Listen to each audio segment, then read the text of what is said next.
Ich begrüße von meiner Seite schon einmal alle Quiero saludar a todos los participantes. Me alegro muchísimo que estén con ustedes. Mi nombre es Solveig Krista. Ahora estamos esperando al consejero presidencial, al señor Archila. Yo pienso que ya en algunos segundos va a estar con nosotros y con ello ya comenzaríamos nuestro debate del día de hoy. Gracias, Solveig. Aquí estamos tranquilos esperando y sabemos que va a ser una conversación muy importante y muy llena de contribuciones y de preguntas, de manera que estamos todos con la esperanza de este esfuerzo que ustedes están haciendo desde el Instituto CAPAS y desde la solidaridad alemana por Colombia. Y quiero expresar la gratitud nuestra por este enorme esfuerzo que hace Alemania por la paz de Colombia.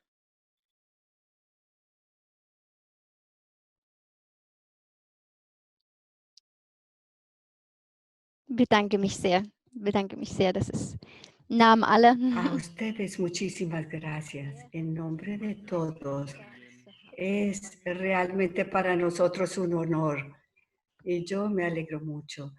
También de mi parte, dice el señor Stefan Peters, muchísimas gracias.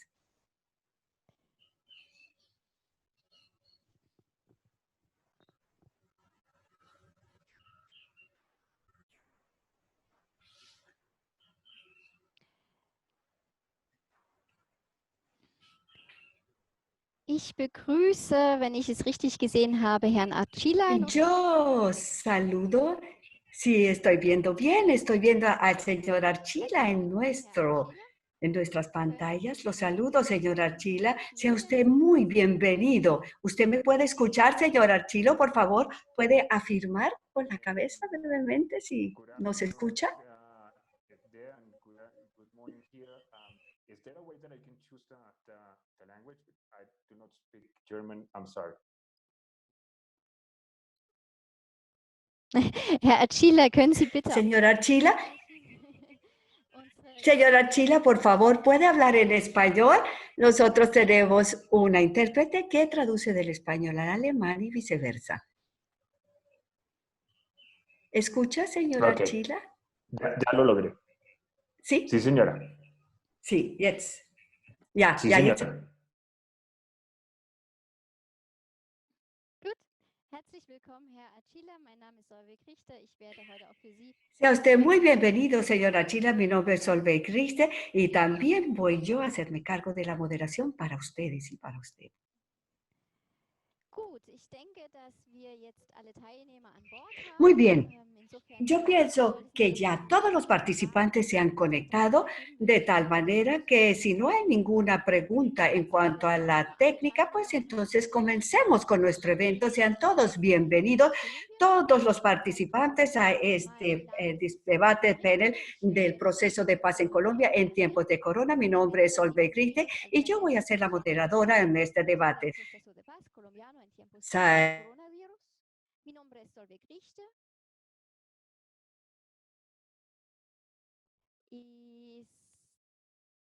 Ich soll la Moderadora de la discusión de hoy. Zunächst möchte ich ganz herzlich unsere zahlreichen Zuhörer begrüßen. Primero que todo, quiero de manera muy cordial saludar a todos los que se han conectado y dar algunas instrucciones técnicas. Lo más importante, primero que todo, este evento es traducido de manera simultánea y en la parte de Zoom ven un botón y ahí ustedes pueden escoger su idioma, alemán o español. Además, para todos los que se han conectado, el micrófono está silenciado, pero eso no debe ser óbice para que ustedes participen activamente. No, por el contrario, por supuesto que escucharemos sus preguntas. Abajo hay una pequeña pantalla y un botón de preguntas y respuestas y allí ustedes pueden escribir sus preguntas, su nombre, la pregunta lo pueden hacer durante el evento y por supuesto estas preguntas se van a leer. Pero como va a haber muchos que estén conectados, pues no pueden ustedes mismos plantear la pregunta, sino va a ser planteada, pero ahí tienen el espacio para escribirla. Bueno, Yo pienso que todo va a funcionar súper bien y si hay algún error, entonces por favor entiéndalo y siempre la culpa va a ser de la tecnología. Bueno, pasemos al tema que es interesante. Quiero de manera muy especial saludar a nuestros miembros del panel en nombre de los organizadores, el Instituto Colombo-Alemán de la Paz Capaz, el señor Stefan Pizza con su equipo,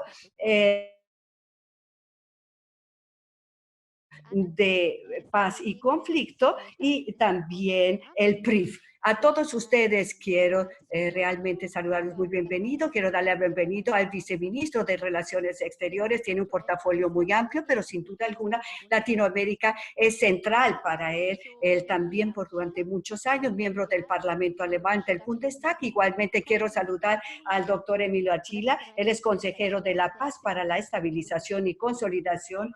Y por supuesto ha también tenido muchas posiciones en el Ejecutivo. Él es abogado y también experto en derecho financiero. También quiero saludar de manera muy especial al padre Francisco de Rú.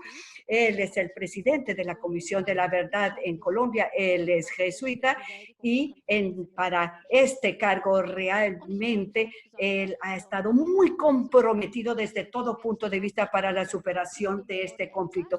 Quiero saludar también a Laura Camila Barrios, que esta es la que dirige en la Universidad del Rosario el estudio de máster para investigación de conflicto y paz.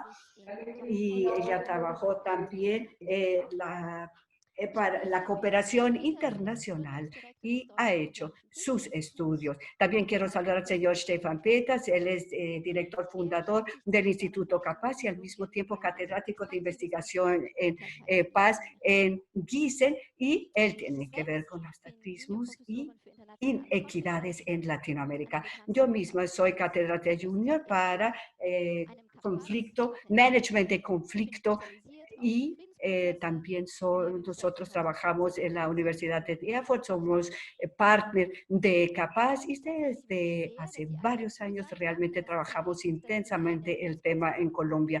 Muchísimas gracias por ustedes ser parte de esto. Esto demuestra que para todos ustedes el proceso de paz en Colombia es muy importante. El acuerdo de paz es realmente un paso muy grande para superar este conflicto y ha tenido un gran apoyo a nivel internacional. Ustedes saben que este proceso de paz, su implementación era de por sí frágil antes de la crisis del corona y que luego en el 2018 el presidente Duque asumió el poder estando en contra del proceso del acuerdo de paz. Y hoy en día con todas estas cuarentenas, por supuesto, la fragilidad de este proceso pues se ha aumentado todavía. Hemos tenido algunas evoluciones y acontecimientos concretos en los últimos días, por ejemplo, sobre todo el apoyo a nivel internacional y de la credibilidad de la estabilidad institucional, que es uno de los más importantes. La inseguridad del futuro del proceso de paz es muy grande. Hay muchas preguntas y yo espero que hoy vayamos a lograr algunas respuestas. En el primer ronda, quiero entonces escuchar la evaluación de nuestros miembros del panel sobre la situación imperante en Colombia, cada uno 5 minutos. Señor Allen, Alemania desde un principio ha apoyado de manera muy amplia el proceso de paz. Usted de por sí en el preámbulo de este debate de una vez dijo que sí iba a participar. ¿Por qué es tan importante apoyar este proceso de paz? ¿Y dónde ve usted los 2 o 3 retos más grandes en el margen de la crisis de corona? Le pido por favor prender usted mismo su micrófono y estamos muy a la expectativa de sus comentarios.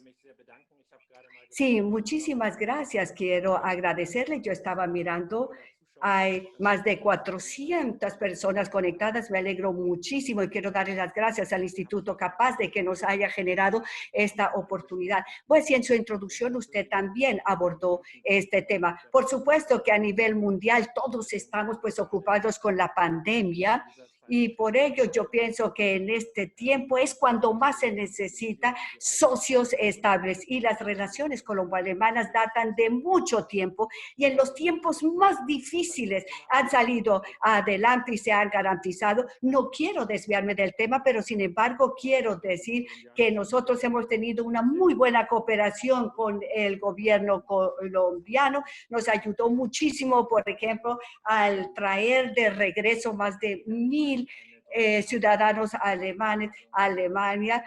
Tenemos una comisión de médicos que por invitación del gobierno colombiano vamos a enviar a Colombia para hacer los test del corona, y hay muchos otros ejemplos de esta cooperación y esta colaboración que nosotros, esta relación no se reduce solamente al proceso de paz, sobre todo en el marco del COVID-19, no podemos dejar de pensar y trabajar conjuntos en otros temas y otros conflictos. Por eso me parece que este momento que escogieron para realizar este evento es realmente idóneo y es por eso que inmediatamente acepté participar. Yo pienso que realmente ya no hay que hacer hincapié cuántas fueron las víctimas de este conflicto interno en Colombia. Y por supuesto, sigue habiendo conflictos armados, pero yo pienso que a pesar de la crisis del corona, hay que tener la fuerza para que esta gran oportunidad que tiene Colombia, no dejarla pasar por alto. Yo pienso, y eso también lo abordé brevemente en el preámbulo, yo pienso que el acuerdo de paz fue un gran éxito para superar el conflicto entre las FARC y el gobierno colombiano. Y por supuesto que eso exigió de mucha energía también a nivel internacional, y Alemania también participó muy activamente, pero todos sabían que el camino de la implementación de los acuerdos de paz iba a ser mucho más duro que la formulación del propio acuerdo de paz.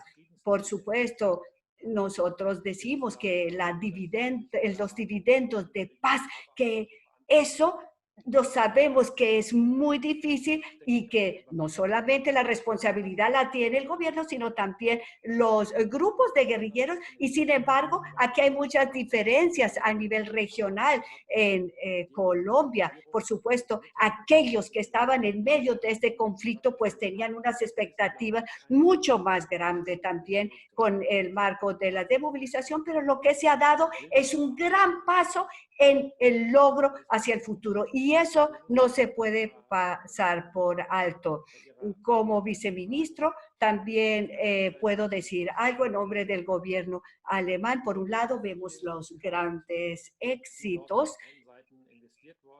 y todo ese enorme esfuerzo que se invirtió por todo lado y mermó también la situación de riesgo, pero por otro lado, pues también hay preocupaciones durante y también después del acuerdo de paz.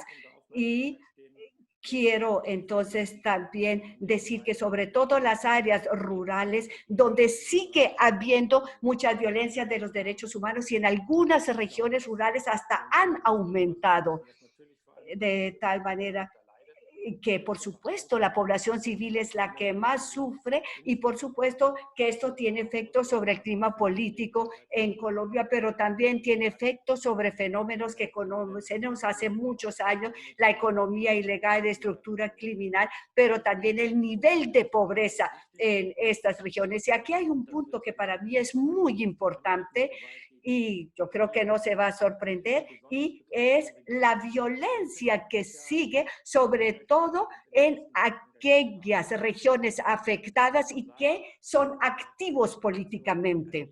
Y hay que decir que esto es una situación que en muchos ámbitos me parece dramático. Seguimos teniendo la situación que, por ejemplo, los que trabajan en la municipalidad, los que defienden el medio ambiente, derechos humanos, etcétera, siguen teniendo en riesgo su vida. Y quiero decirle que tan solo en el año pasado hubo 108 homicidios de los que defienden activistas de los derechos humanos. Y en estos primeros 4 meses de este año ya tenemos 56. Esas son las cifras oficiales.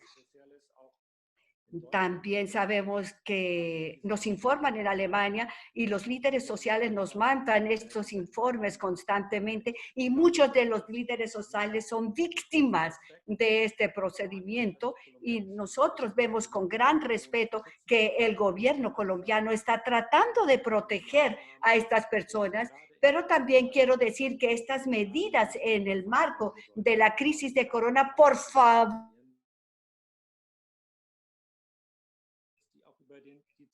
esta es una pregunta o un tema que es decisivo para el futuro del proceso y de la implementación de los acuerdos de paz.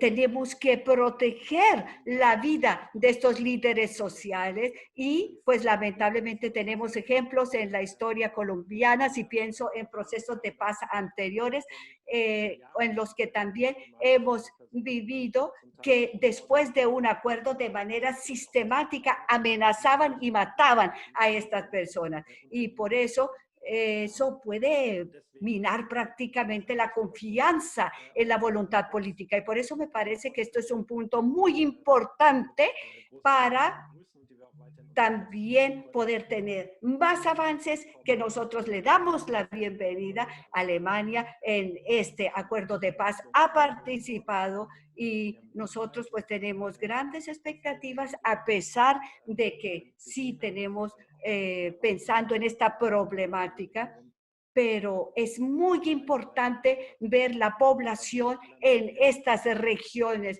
rurales, mirar sus expectativas y estar al tanto y enfocarnos en sus esperanzas y en sus actividades y en lo que pase allá.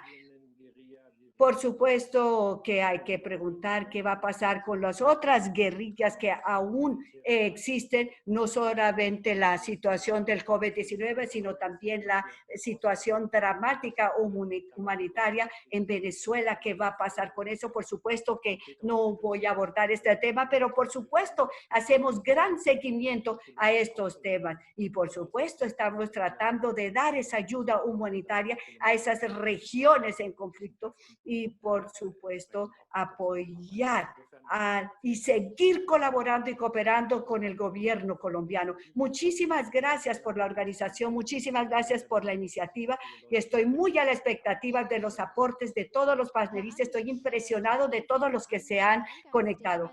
Muchísimas gracias, señor Annen, por sus palabras de introducción. Usted al inicio evaluó muy bien la situación de riesgo, entonces quiero darle la palabra al señor Archila. El señor Annen lo dijo, hay mucha crítica en este momento, sobre todo por parte de la oposición, de muchos grupos de la sociedad civil, aún y si la Organización de las Naciones Unidas también dice que la implementación del proceso de paz no ha sido tan satisfactorio. Por supuesto, en estos momentos la crisis del corona es importante y todos se han dedicado a ellos y por supuesto con ellos surgen problemas institucionales. Por ello surge la pregunta, bueno, ¿cuál es la prioridad de la que goza el proceso de paz para el gobierno colombiano? Por favor, usted tiene que prender su micrófono. Muchas gracias y muy buenas tardes en Alemania, muy buenos días a quienes nos escuchan en Colombia. Para poder hacer una aproximación a la situación colombiana y sobre todo si se trata de hacer una evaluación del muy significativo avance que ha habido en la implementación de los acuerdos, sería preciso que el público y los académicos se tomaran un tiempo considerable en hablar, digamos, de los resultados que se han venido obteniendo y de las inconformidades que puedan existir de alguna manera que sea distinta de especulaciones, palabras y prejuicios. No es cierto, es incorrecto decir que el proceso colombiano hubiera estado no, las valoraciones independientes que se han hecho de por parte de quienes deben hacer el seguimiento. Y voy a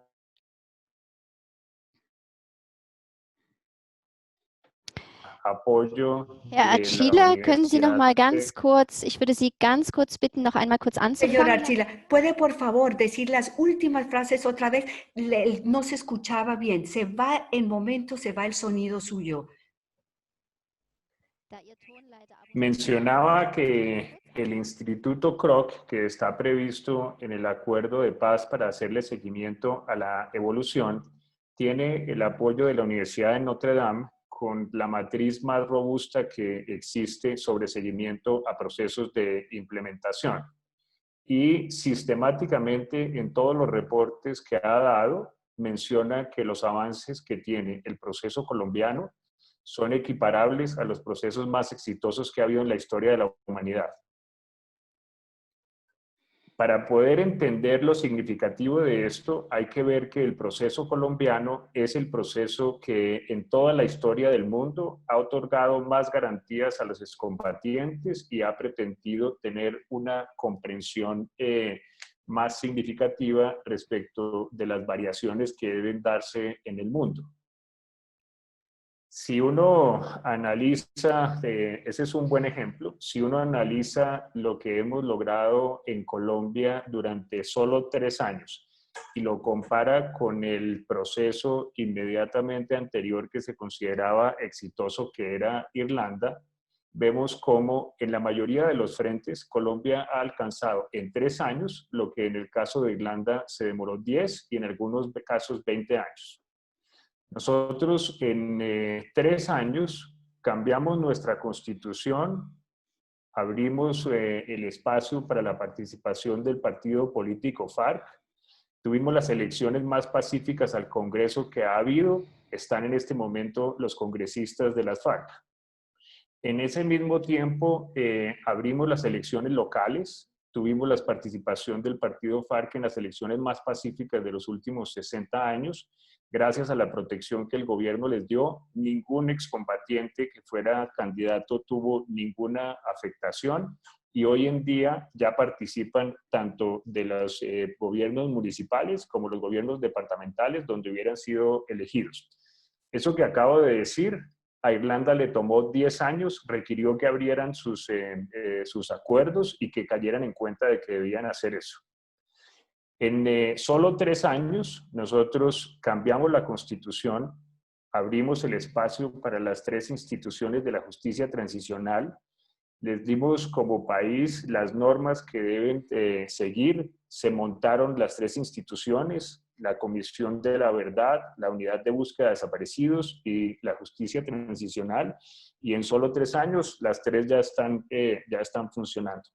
Eso que acabo de decir, en Irlanda llevan años y años discutiéndolo y no han podido ni siquiera empezarlo. Si alguien se toma el trabajo de realmente estudiar lo que ha venido sucediendo, puede ver que el presidente Iván Duque, el día que se posesionó, dijo: yo soy el presidente de todos los colombianos. Hay que acabar la diferencia entre quienes son amigos de la paz y los enemigos de la paz. Esa es una división politiquera, es una división con fines electorales que no le ha hecho bien al país. En menos de 2 meses, el presidente expidió su política de paz con legalidad, un documento que ojalá tuvieran el tiempo y ojalá quienes estén interesados lo lean. Son solo 25 páginas en donde se señala qué es lo que vamos a hacer durante estos 4 años. Eso se requería para poder ser transparentes con el país. Y en cada uno de los frentes de la implementación del acuerdo, en lo que le corresponde al Ejecutivo, hemos avanzado en estos 20 meses mucho más de lo que se había avanzado en ningún momento en el pasado en este país. En lo que tiene que ver con las víctimas, hemos reparado más víctimas en estos 20 meses de los que se habían reparado en los últimos 5 años. En reparaciones colectivas, es decir, cuando hay una afectación del colectivo y no de los individuos. Nosotros recibimos 14 de esas, entregamos 16.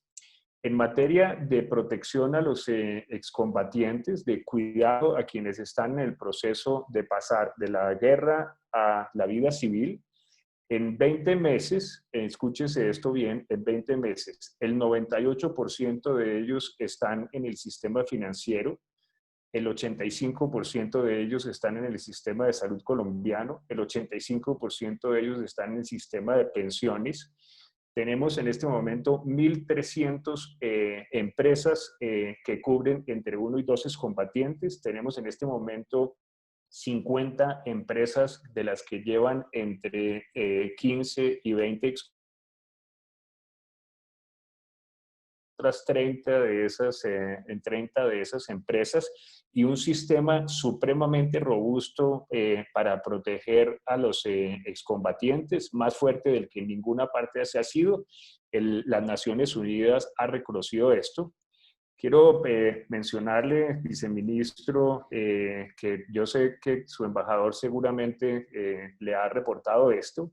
Solamente hemos tenido un solo caso en el cual ha estado involucrado, un solo caso de homicidios en el que haya estado involucrado un miembro de la fuerza pública, y las 3 personas que estuvieron vinculados a ese homicidio están en este momento en la cárcel. Según la Fiscalía General de la Nación, de los homicidios que ha habido contra excombatientes, solo 3 casos han tenido fines políticos y el resto han sido muertos a manos de narcotraficantes que nosotros estamos combatiendo. Durante estos 20 meses hemos trabajado en los planes de desarrollo con enfoque territorial. Esos planes cubren 170 municipios de Colombia, los más afectados por la violencia y la pobreza. Cubren el 30% de la población de Colombia. Tenemos 16 planes de esos. Hemos invertido en cumplirle a las comunidades de esas regiones. Hemos invertido solamente del presupuesto de la Nación más de 370 millones de dólares. El fondo completo de la Unión Europea, todos los países europeos unidos nos suman más de 150 millones de dólares para todos los frentes. O sea, nosotros estamos invirtiendo 4 veces eso en solamente 20 meses y ese fondo es para los futuros 2 años y medio. Hemos trabajado con esa misma fortaleza en reformar la ruralidad de Colombia. Y en ese sentido tenemos adelantos muy significativos en el catastro multipropósito, que es la formalización de la tierra, en el banco de tierras para poder entregar las tierras, en entrega de tierras, en el programa de salud rural, en el programa de electrificación rural, en el programa de agua al campo. Y podría, si fueran más de 5 minutos, detallar muchísimo lo que hemos venido haciendo.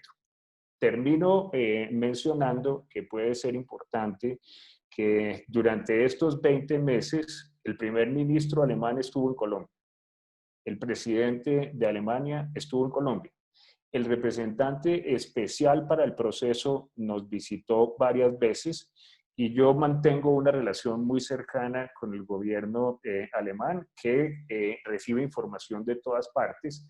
Y tanto el Fondo Europeo como el gobierno de Alemania han dicho que la manera como deben apoyar este proceso es focalizándose en las prioridades que tenemos dentro de nuestra política de paz con legalidad. En ninguna de las reuniones que hemos tenido he recibido sino solamente felicitaciones y halagos de la forma como estamos trabajando y en la forma como estamos llevando a cabo esta implementación. Gracias a eso, después de la pandemia, el Fondo Europeo ha dicho que va a seguir con nosotros. El Fondo Multidonante, donde hay más de 25 países, ha dicho que ha seguido con nosotros. El representante Massieu de las Naciones Unidas ha celebrado que las medidas que estamos tomando para enfrentar el coronavirus se haya sido, y en la última reunión que hubo del Consejo de Seguridad de las Naciones Unidas, a quien nosotros invitamos a que siga acompañando el proceso durante todo el tiempo del periodo del presidente, todos los embajadores, no unos, todos los embajadores felicitaron al presidente Iván Duque por la fortaleza de su decisión de que, no obstante las dificultades que tenemos del narcotráfico que aún continúa, de los problemas de Venezuela que implican unas dificultades grandes y de la pandemia, sigamos con la misma fortaleza implementando lo que nos corresponde durante estos 4 años de un proceso que siempre estuvo pensado para que dure 20 años. Muchas gracias nuevamente por la invitación. Mhm. Herr Archila, ich danke Ihnen sehr, insbesondere, dass Sie am Anfang Doctor auch... Archila, muchísimas gracias. Sobre todo, gracias que usted inició prácticamente con este panel y nos dio una evaluación del proceso de paz y en el que se dijo que hay que dejar a los que están en pro y en contra a un lado. Y espero que esto es un statement muy positivo para todos los panelistas, es decir, que están muchos en pro de este proceso de paz. Y usted, padre de Ru, es un gran defensor de este proceso de paz y sin duda alguna la Comisión de la Verdad es un fuerte pilar. ¿Cómo se ve usted afectado por la pandemia del corona? ¿Ve usted que peligra de pronto este proceso a largo plazo o a nivel estructural, o más bien que puedan surgir oportunidades para el proceso de paz en medio de esta situación? Muchísimas gracias por la invitación. ¿Me están escuchando? Ya. Quiero... Sí, lo escuchamos. Muy bien. Agradezco al Instituto Capas, a Stefan Peters, al viceministro y el setting que ustedes han organizado para esta conversación. Les pido que tengamos presentes a las víctimas. El pasado sábado estábamos recordando a las víctimas de la masacre de Barrancabermeja, 32 jóvenes de la parroquia donde yo estaba trabajando, y hoy estamos conmemorando el asesinato de Mario Calderón y Elsa Alvarado, compañeros del CINEP. Si hiciéramos un minuto de silencio por cada una de las víctimas asesinadas o sobrevivientes en el conflicto colombiano, tendríamos que estar en silencio durante 16 años, en absoluto silencio. Quiero decir que yo veo muy positivo el trabajo de Emilio Archila, que nos acaba de hablar, y de su equipo. Es un trabajo serio y constante. Los trabajos que se hacen en los PDs son muy apreciados por las comunidades y quiero dar testimonio de eso. También quiero decir que es positivo que el gobierno mantiene el presupuesto que aprobó para el sistema que conformamos con la Justicia Especial para la Paz, la unidad para encontrar a las personas desaparecidas y el trabajo nuestro. No sabemos qué va a pasar el año entrante, pero este es el momento en que estamos. Nosotros continuamos trabajando con todas las fuerzas. La semana pasada nos reunimos de manera virtual con 150 campesinos de Montes de María que nos entregaban el testimonio de la verdad que ellos vivieron durante un conflicto muy difícil. Hemos estado en secciones con muchas personas sobre problemas de tierras, problemas del sufrimiento de las mujeres y de la vulnerabilidad de la cultura.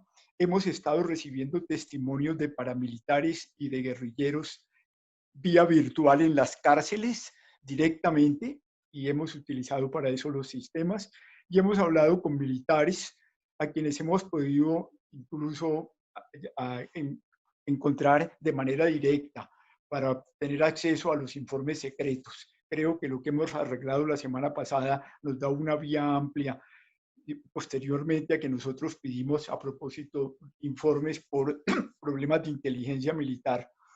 Y mañana estaremos con comunidades indígenas del Cauca en un encuentro tan grande como este, de tamaño virtual. Estamos aprovechando el momento en que tenemos que estar encerrados en nuestras casas para un esfuerzo de investigación sobre miles de entrevistas y miles de documentos que tenemos en nuestro sistema para manejar grandes datos, y también para preparar lo que será nuestro aporte en términos de legado a las comunidades, un museo virtual inmenso sobre la paz en Colombia que puede ser interpersonalmente e interactivamente manejado desde cualquier país del mundo. Y hemos estado tratando estos días de focalizar bien nuestro legado. Quiero decir, por otra parte, que por supuesto el coronavirus nos ha afectado con todo, y nos ha afectado mucho porque únicamente nos quedan 19 meses y nuestro esfuerzo de comunicación masiva, nuestros encuentros con comunidades, particularmente con indígenas, con campesinos y con afros, se han disminuido. Para decirlo en otros términos, nosotros estamos trabajando, creo que el 200% de lo que trabajábamos antes del coronavirus, pero solamente conseguimos aproximadamente el 40% de los resultados por las circunstancias de no poder estar al lado de la gente y porque muchas víctimas no se atreven a dar testimonios desde sus familias o muchos responsables también porque es muy difícil que sus familias oigan testimonios tan duros. Nos preocupa mucho y el ministro lo decía ahora, también se refirió a eso Emilio Archila, pero el asesinato de los líderes para nosotros es un problema muy delicado. Quiero decir que estos asesinatos han continuado durante el coronavirus y quiero llamar la atención en algo en que me gustaría enfatizar. Mi absoluta extraordinarias. Quiero ser en esto muy claro. Medidas extraordinarias. No se podrá resolver el problema extraordinario de una situación de paz que no acaba de consolidarse en el país. Esto a pesar de los esfuerzos a que me he referido, pero aquí hay que hacer cambios extraordinarios. Y cuando me refiero a medidas extraordinarias, son medidas como las que se han hecho con el coronavirus. Con el coronavirus se detuvo la aviación comercial en el mundo y todo tipo de aviación, y estas grandes multinacionales de aviación tuvieron que quedarse quietas. Con el coronavirus fuimos todos llamados a quedarnos en nuestras casas. Con el coronavirus se detuvo una gran cantidad de la producción del mundo y nos hemos puesto a reflexionar en cambios de fondo. Lo que pasa en Colombia, en la pandemia colombiana del conflicto, es más grave para Colombia que el coronavirus que hemos tenido, y ustedes lo saben. Y mientras esto nosotros no lo enfrentemos en profundidad, con medidas extraordinarias, no será posible que salgamos al otro lado definitivamente. Haremos cosas valiosas como las que está haciendo el grupo de Emilio Archila con toda seriedad, pero aquí para la paz grande hay que hacer transformaciones estructurales. Quisiera llamar la atención sobre esto porque lo que nos muestra el coronavirus en Colombia, donde entre otras la manera como el presidente ha manejado las cosas y la manera como la alcaldesa de Bogotá lo ha hecho, es una muestra de poder político y capacidad de convocatoria ciudadana para tomar medidas muy fuertes. Pero si nosotros no lo hacemos también frente al problema extraordinario de Colombia, que tiene que ver con el narcotráfico, el problema de las tierras, el problema de resolver asuntos en nuestro sistema de seguridad, que tiene que ver con las inequidades, que tiene que ver con las exclusiones de los pueblos. Mientras esto no se enfrente definitivamente, nosotros desde la Comisión de la Verdad, donde estamos viendo las relaciones de estas cosas con el conflicto, vemos muy difícil que podamos tener la paz que los colombianos anhelamos, y estas cosas desgraciadamente en Colombia causan muertes continuas. Miren, muy brevemente, pero para darles una idea de algunos de los muertos en Colombia durante el coronavirus. William Montoya, presidente de la Junta de Acción Comunal de Tarazá, Antioquia, asesinado el 3 de marzo, en una zona en que el ELN y los chaparros y el clan del Golfo pelea. José Macana, campesino del Tambo, Cauca, asesinado el 7 de marzo. Cristina Adriana Angulo, líder juvenil de Cali, asesinado el 8 de marzo. Alexis Vergara, joven de 24 años, líder del sindicato de la caña de azúcar de Caloto, Cauca, asesinado el 10 de marzo. Y así tenemos el 11 de marzo, el 15 de marzo, otro el 15 de marzo, el 18 de marzo. Todo esto durante el coronavirus. Marco Rivadeneira, líder nacional agrario en Puerto Asís, Putumayo, el 19 de marzo. Ángel Ovidio Quintero en San Francisco Antonio, en Antioquia, ese 19 de marzo. Omar y Ernesto Guasimura, indígenas en Vera Chamí, el 23 de marzo. Carlota Isabel Salinas,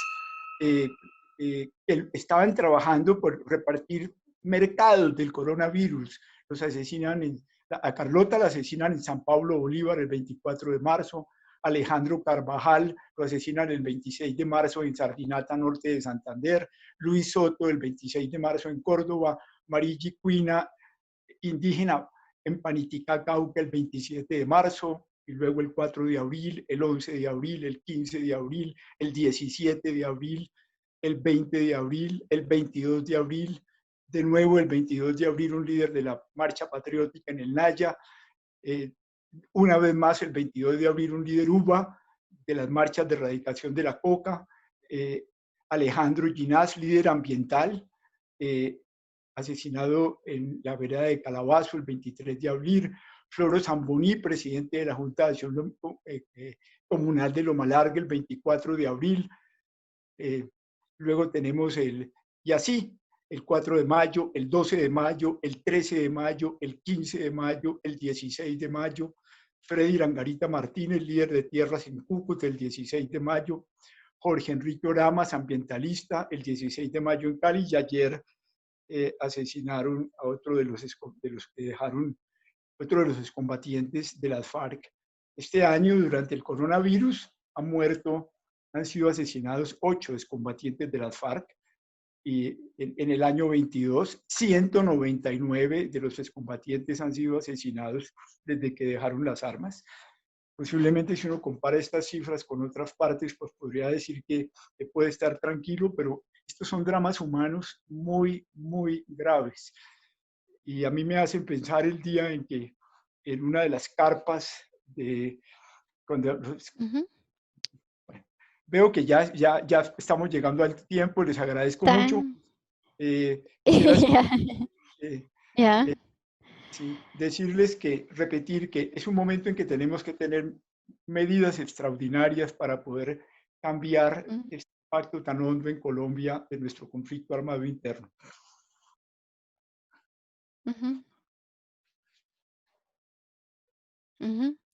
Padre de Roux, ich bedanke mich sehr für Padre Roux, muchísimas gracias por sus ilustraciones también tan impresionantes de la situación momentánea, y quiero enfatizar que veo que usted y el señor Archila realmente trabajan en pro de la misma dirección en lo que es la implementación de los acuerdos de paz. Usted habló de los excombatientes y eso me llega a hablarle a la señora Laura Barrios. Usted ha investigado muchísimo en todo este proceso, además ha publicado también documentos sobre esta situación. ¿Qué efectos ha tenido la pandemia del coronavirus, sobre todo para excombatientes de las FARC que quieren realmente apoyar este proceso, o quizás otras personas igual? Bueno, muchísimas gracias por la invitación tan especial. Muchísimas gracias al Instituto Capaz por esta oportunidad, y en general a Alemania por ayudarnos a visibilizar la importancia de la implementación de los acuerdos de paz para nuestro país. Entonces, muchísimas gracias. Estoy de acuerdo con el padre Francisco de Roux y con el consejero Archila que tenemos que ver estos avances que ha tenido la implementación de paz en el país. Esta oportunidad para mí es muy importante porque puedo compartir los hallazgos de una investigación que hemos realizado junto con un equipo en los últimos años, y en donde hemos escuchado directamente, realizando un trabajo de campo muy juicioso, a excombatientes, pero también a comunidades. Entonces, acá lo que yo les vengo a compartir no es algo, digamos, que salga de un escritorio, sino es algo que hemos realizado muy de cerca de la gente y escuchándolos. Entonces, el primer hallazgo que nosotros encontramos es que las comunidades y excombatientes no difieren en sus expectativas. ¿Qué quiere decir esto? Que los dos buscan un desarrollo económico que les permita tener medios de vida dignos y sostenibles. En este sentido, se han creado lazos de cooperación entre estos excombatientes y las comunidades a través de proyectos productivos, a través de la mejora de vías de acceso, de la provisión de servicios y bienes. Entonces, estos proyectos colectivos han sido muy importantes entre comunidades y excombatientes. ¿Por qué? Primero, porque les ha permitido crear estos lazos, pero segundo, porque ha permitido ayudar a reconstruir ese tejido social que fue tan afectado durante la violencia. Entonces esto es muy, muy, muy importante para la construcción de paz. ¿Qué es lo que está pasando y qué es lo que hemos visibilizado? Nosotros hemos encontrado algunos desafíos y retos que presenta el proceso de paz y que se han visto ahorita agravados por la pandemia. El primero de ellos en el aspecto económico, por ejemplo, había una dificultad o algún retraso, por decirlo así, en la aprobación de los proyectos colectivos económicos y en el acceso a las tierras, lo cual si tenemos en cuenta que los excombatientes, sobre todo, y las personas de estas comunidades afectadas por el conflicto armado tienen un origen rural, pues la tierra es muy importante para ellos, es esencial para garantizar su proyecto de vida. Y en este momento lo que ha pasado con la pandemia es que, por ejemplo, en el caso de Agua Bonita en Caquetá, les han desembolsado ya los recursos para que ellos puedan implementar su proyecto colectivo, pero este tiene el turismo como eje central. Entonces la pandemia, por razones evidentes, ha dificultado esta implementación de estos proyectos. Además, la economía de los ETCRs, que son los lugares donde las personas están realizando su proceso de reincorporación colectiva y que ahorita se han transformado en centros de los productos que ellos mismos han creado, los zapatos, ropa, productos también agrícolas, entre otros. Y pues esta comercialización también ha tenido diferentes problemas. Además, pues tenemos que recordar que más o menos 70% de los excombatientes está realizando su proceso de reincorporación fuera de estos centros poblados y muchos de ellos se enfrentan a los mismos problemas que se enfrenta la población en general y es la informalidad. Muchos de ellos dependen de un diario, de un sustento diario y estas actividades se han visto pues enfrentadas a los problemas que trajo consigo la pandemia. Esto me lleva al segundo aspecto, que es la parte social. Muchos de los excombatientes se están reincorporando en zonas que son alejadas, en estas comunidades que han sido afectadas por el conflicto armado, donde ¿qué es lo que pasa? Ha habido una histórica ausencia del Estado y una falta de institucionalidad, entonces no hay vías de acceso o la infraestructura es muy precaria, la provisión de bienes y servicios, de salud, de educación, es muy limitada. Entonces esto, como lo decía el consejero Archila, ha tenido la posibilidad, por ejemplo, de la implementación de los PEDET, que es algo que es muy esencial, es fundamental para el proceso de paz, porque sin tener en cuenta esas causas estructurales y sin atacar los problemas estructurales, no se va a poder construir la paz en Colombia. Y pues lamentablemente lo que vemos en algunas zonas alejadas es que el Estado, pues en su afán de pues enfrentar o tramitar las demandas de estas poblaciones, ha llevado a una militarización que pues si bien es cierto, la seguridad es muy importante, se necesita, pues esto lo que hace es minar aún más la que históricamente ha sido una desconfianza entre estas comunidades y el Estado o las instituciones estatales. Entonces, además porque esta militarización no lleva a que se preste mayor seguridad generalmente. Entonces ahí voy a mi tercer punto y es la seguridad, los problemas de seguridad que ya se han mencionado. Ya el padre Francisco de Rú pues ha mostrado todas esas cifras que pues son escandalosas porque exactamente muestran ese drama humano, porque no estamos hablando de cifras, estamos hablando de personas, de historias de vida que hay detrás de ellas. Yo por lo menos en mi experiencia y en la investigación que he llevado, tuve el desafortunado pues suceso de que a un excombatiente con el que trabajaba muy de cerca lo asesinaron y conocía a su familia, entonces sí sé que ellos están comprometidos por la paz y esto es un drama que hay que tener en cuenta y que hay que tomar acciones al respecto. Entonces toca tener en cuenta ahí primero que estas comunidades en donde se están reincorporando y donde también hay víctimas y donde hay personas que han sido afectadas por el conflicto armado, siguen viviendo los horrores de la guerra en el sentido en que se siguen confrontando diferentes grupos armados, y estas poblaciones, antes de la pandemia incluso, ya estaban siendo desplazadas, por ejemplo, en Chocó, en Putumayo, en Cauca, en Nariño, y ya estaban viviendo confinamientos fuera de la pandemia. Entonces, esto lo que presenta es una vulnerabilidad aún mayor. Y si bien ahorita no se puede decir que la pandemia ha llevado a más o menos asesinatos, porque desde mi percepción esto podría ser un poco, pues, por decirlo así, necesitaríamos más tiempo para tener o para poder decir esto. Lo que sí se puede ver es que hay estudios que muestran que la mayoría de líderes y lideresas sociales, por ejemplo, de la Fundación Ideas para la Paz, el 60% son asesinados en sus viviendas.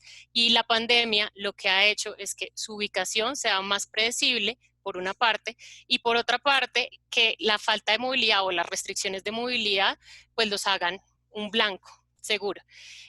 Además, estos hechos de asesinatos de excombatientes y líderes y lideresas han sido altamente invisibilizados. Y ahorita con problemas de comunicación y la falta de conectividad que hay en estas zonas rurales alejadas, pues aumenta más esa invisibilización, aún más porque nosotros como investigadores o las organizaciones que trabajan de la mano con estas personas no podemos ir a terreno para escucharlos y para saber de primera mano qué es lo que está sucediendo. Finalmente, ya para terminar, yo quiero decir que hay una estigmatización. Hay una estigmatización que todavía se genera no solamente con excombatientes, sino también con líderes y lideresas.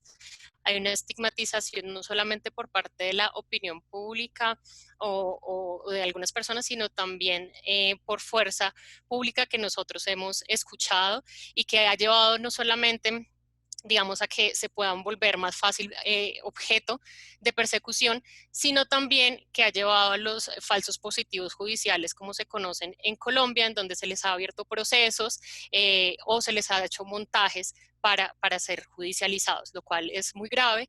Y pues yo comparto totalmente la concepción del padre Francisco de Ruz y pienso que lo que se necesita ahorita son medidas excepcionales, extraordinarias para enfrentar estos procesos. Se necesita seguir implementando los acuerdos de paz, se necesita que los PEDET sigan funcionando, pero además de esto se necesita escuchar a las comunidades, se necesita escuchar a las excombatientes, se necesita saber de primera mano qué es lo que ellos necesitan, porque o sea, es muy fácil, digamos, desde el Estado y detrás poner a decir, bueno, de pronto más escoltas o chalecos, pero no, ellos, eso los puede exponer aún más. Entonces yo creo que nadie más que ellos para saber cuáles son sus necesidades y cómo se deberían enfrentar ante este panorama tan difícil.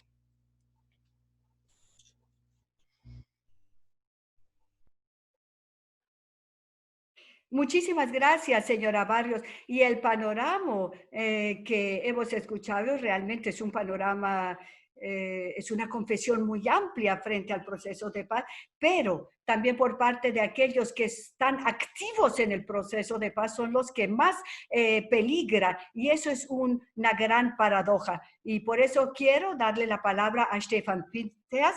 Tenemos diferentes perspectivas, tenemos que hay un problema estructural. Vemos ahora con la crisis del corona problemática adicional, dificultades adicionales. ¿Cómo evalúa usted esta paradoja? Muchísimas gracias por la pregunta y muchas gracias a todos mis antecesores que realmente dijeron mucho de lo que yo iba a decir, de tal manera que yo puedo hacerlo muy breve y ser muy conciso. Sin duda alguna es correcto y estoy totalmente de acuerdo con el señor Archila. Uno puede ver el vaso medio lleno o medio vacío. Y de esta manera es difícil también ver la implementación de los procesos, del proceso de paz de manera idónea. Por supuesto, hay dificultades, hay mucha escepticismo por parte de los excombatantes, ya lo hemos abordado. Quiero hacer alusión a un punto, sobre todo en las regiones que están muy lejos, por ejemplo, que ya ahora ni siquiera los niños van a la escuela. Vemos que de manera mayor están reclutando a menores, a jóvenes de los grupos, entonces de tal manera que están cambiando los libros escolares por arma. Otro punto es importantísimo, la justicia transicional, el sistema de justicia transicional. Realmente ellos están realizando un trabajo muy, muy bueno y eso se enfatiza también a nivel internacional y me parece que tiene toda razón de ser. Pero aquí hay un punto que hay que enfatizar. Aquí Colombia está haciendo algo que todo el mundo se enfoca sobre ellos.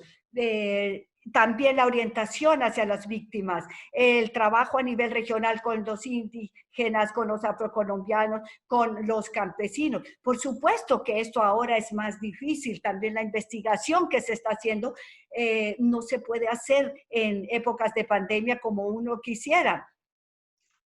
Y sin duda alguna el padre de Ru puede decirlo mucho más claro, sobre todo en cuanto al tiempo. El tiempo apremia y realmente en política se debe pensar si se alarga el mandato de la Comisión de la Verdad, etcétera. Nosotros sí estamos hablando sobre el corona constantemente. Por supuesto que es una crisis muy profunda, pero igualmente tenemos también que apoyar con recursos a nivel social, a nivel económico, pero uno de los puntos prioritarios, y es muy importante que lo tengamos presente, no pensemos en ahorrar en la paz. Eso no solamente va a generar mucho más gastos en un futuro, sino que nos va a costar vidas humanas.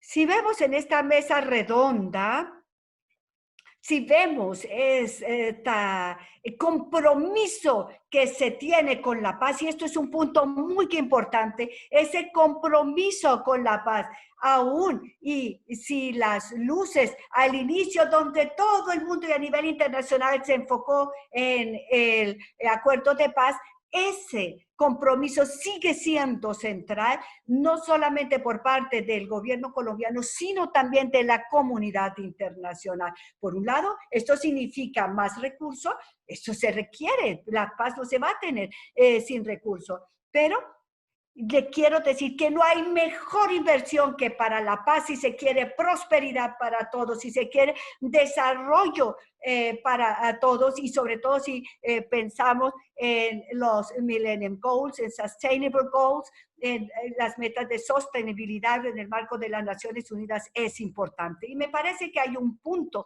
que también que hay que enfatizar, no solamente se trata de recursos, y me parece muy importante lo que dijo el padre de Ru, cuando hizo la comparación. Lo que vemos ahorita, y eso nos da esperanza, nos da hasta una posibilidad. Lo que estamos viendo en la crisis es que muchas de las cosas que hace 3 o 4 meses nos parecían imposibles, hoy en día se ha convertido en realidad. Es decir, demostró que la política tiene posibilidades. Pensemos, ¿qué necesitamos? Pensemos en la pregunta.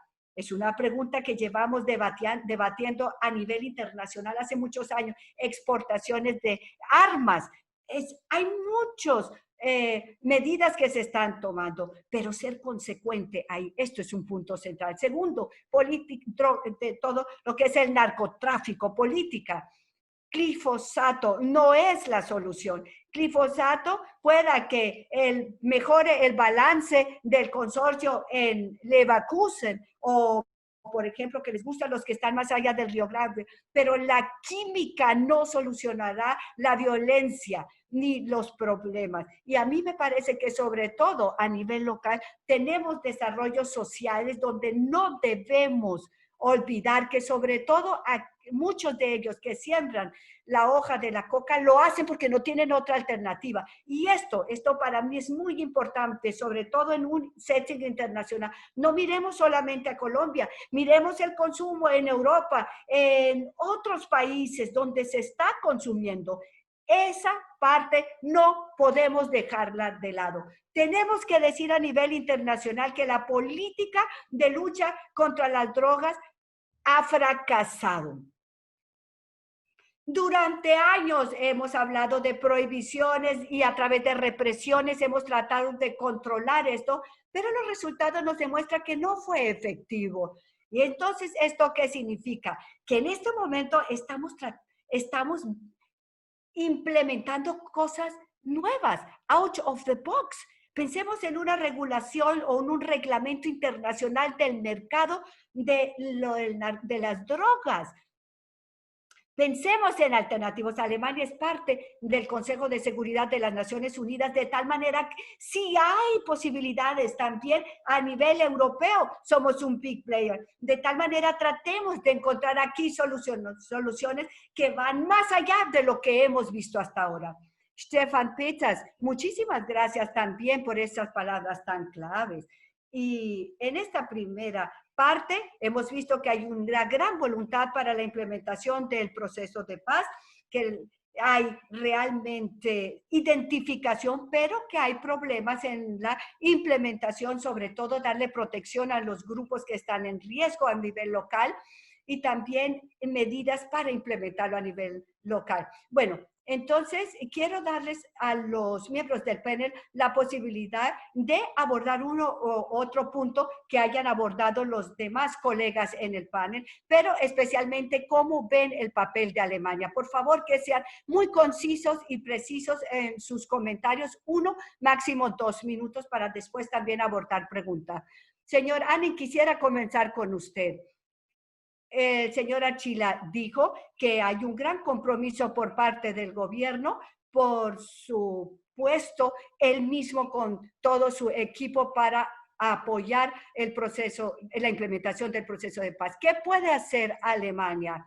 Y sobre todo de cara a que Alemania está en el Consejo de Seguridad.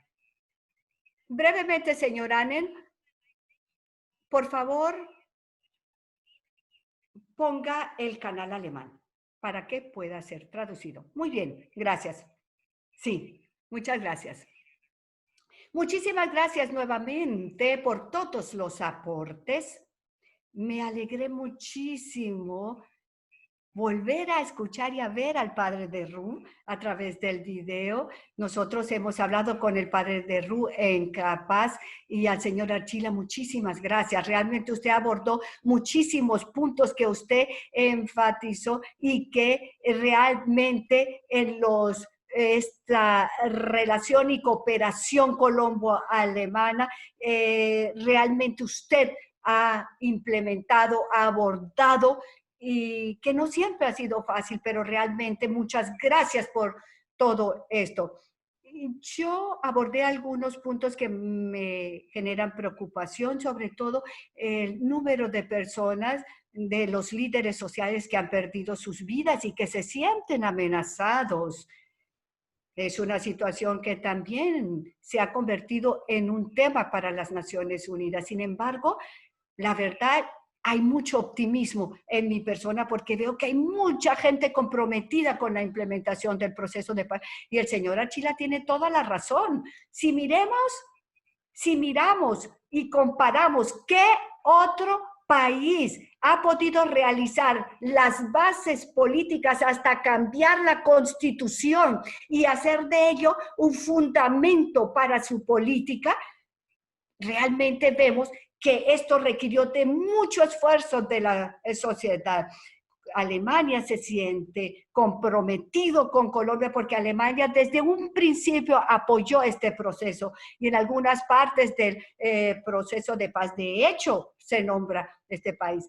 Y seguiremos en eso.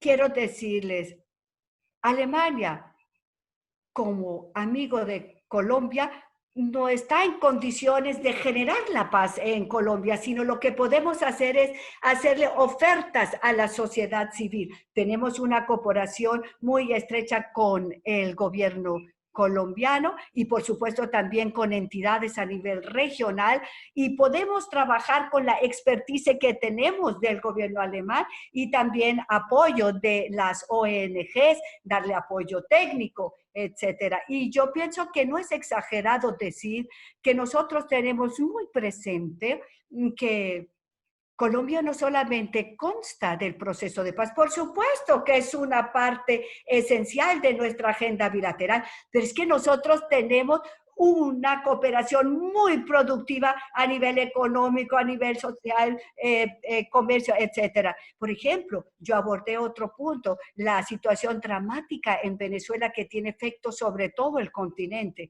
Y por ejemplo, con el gobierno colombiano que se organiza en Berlín con nuestras iniciativas de Latinoamérica y también con nuestro papel en el Consejo de Seguridad de las Naciones Unidas, creo que tenemos un intercambio muy fructífero. Y bueno, la pregunta si la pandemia del corona hace que en medio de esa pandemia, si se puede manejar todas estas problemáticas de manera idónea, pues es la pregunta. De todos modos, nosotros seguimos dispuestos a apoyar y quiero aprovechar esta ocasión para decir que este trabajo intenso lo vamos a continuar. También, miren, también los aspectos culturales de nuestra relación son muy importantes. Hay veces que la gente no ve eso. Hay alemanes que viven en Colombia, colombianos que viven en Alemania y muchas cosas que nos unen para poder superar estos tiempos difíciles. A mí me parece que a pesar de todas las preocupaciones, y de hecho el padre de Ru lo ilustró de manera muy impresionante y de los otros, sin embargo, también sabemos que hay razón para ver el futuro con optimismo y quiero decir como última frase que el ministro de Relaciones Exteriores, Heiko Maas, al inicio realmente presentó un gran digamos, programa para el Caribe y toda su región, y Latinoamérica y su región. Para nosotros,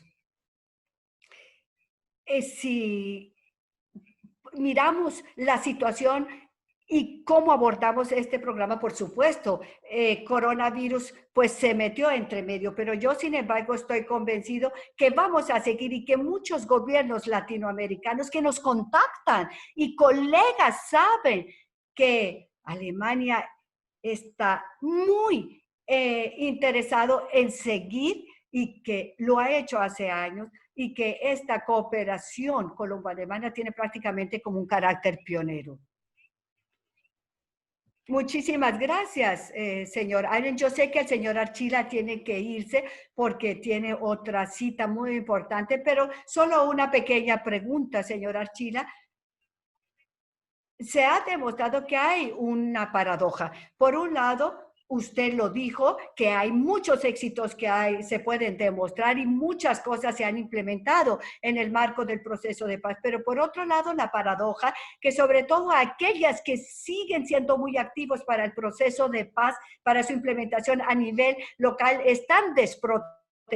¿Cuáles son los pasos concretos que va a tomar el gobierno para mejorar esta situación o enfrentar esta situación? Bueno, muchas gracias nuevamente por la invitación, muchas gracias por todos los aportes que hemos recibido. Esta es una pregunta difícil de responder porque el anhelo del presidente Duque, el anhelo de todos los que participamos en el proceso de implementación, el anhelo de todos los colombianos es que el número de excombatientes que sufrieran ataques o el número de excombatientes muertos fuera cero. Eso es lo que nosotros queremos, es allá hacia donde tenemos que dirigirnos.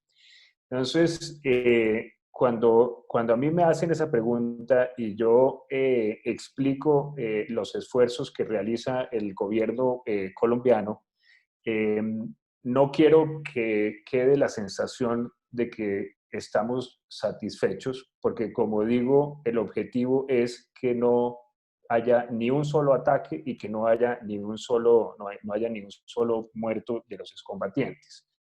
Pero haciendo esa precisión, haciendo la claridad de cuál es nuestro objetivo y hacia dónde vamos, permítanme poner en contexto la seriedad con la cual nosotros abocamos este tema.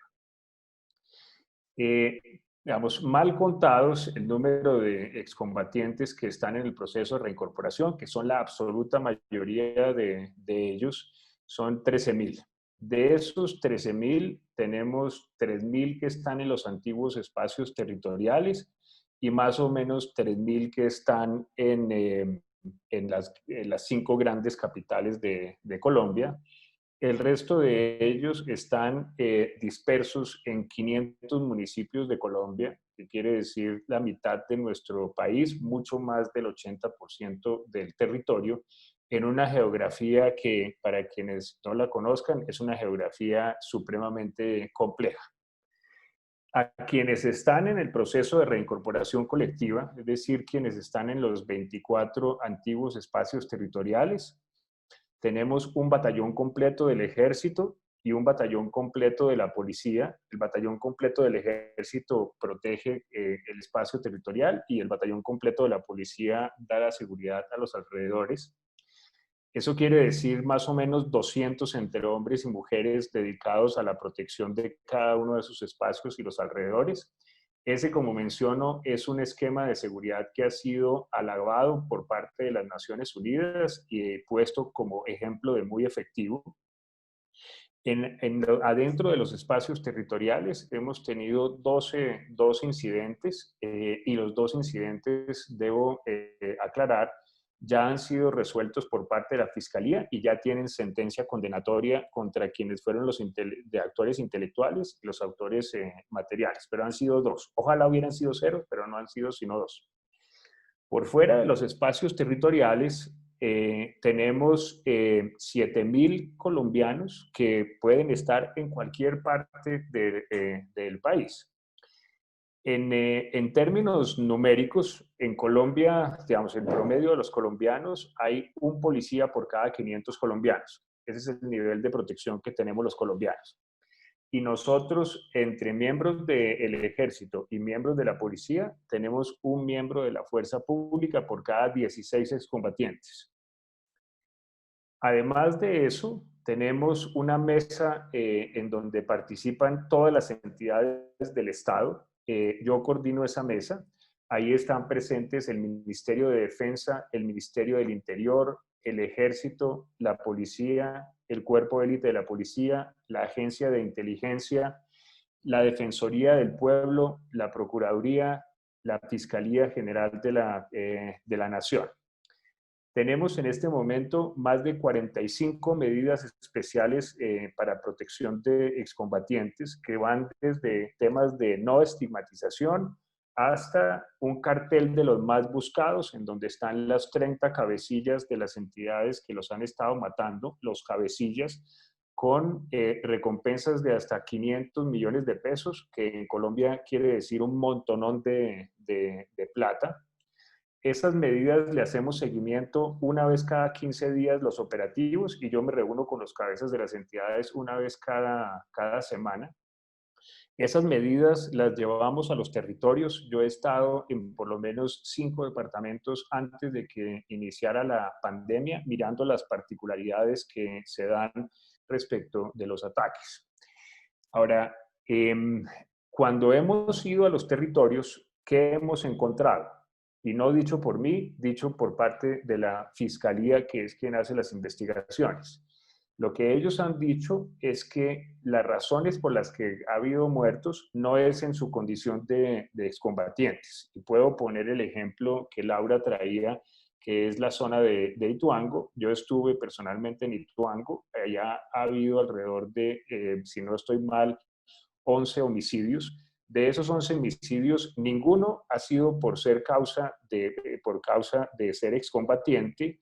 Todos han ocurrido en 2 corredores en donde hay disputa por el narcotráfico entre 3 organizaciones de narcotráfico, y en esos mismos corredores son 2 corredores que llevan al casco urbano. Han muerto muchas otras personas por las mismas razones, en las mismas condiciones que los excombatientes. Cuando existen amenazas en contra de los excombatientes, eso no va a la unidad de protección que protege a todos los colombianos. Al interior de esa unidad hay una mesa especial. Yo coordino esa mesa Está constituida principalmente por excombatientes y hemos dado hasta ahora 250 esquemas de protección. Esos 250 esquemas de protección son más fuertes que el esquema de protección que me cubre a mí mismo. Esos 250 esquemas de protección cubren alrededor de 350 excombatientes y ha habido 0 muertos y 0 secuestrados de quienes han pedido la protección del Estado. Cuando se han dado los casos, la investigación no se hace por parte de la Fiscalía General de la Nación. Existe una unidad especial solamente para hacer las investigaciones de los ataques en contra de excombatientes. De los 200 y tantos homicidios, hay avances de más del 40% en la investigación de por lo menos la mitad de ellos.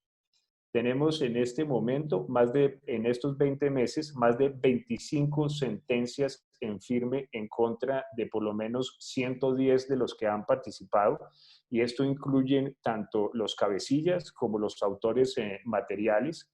Esa unidad de justicia es 50% más efectiva que el promedio de la Fiscalía General de la Nación.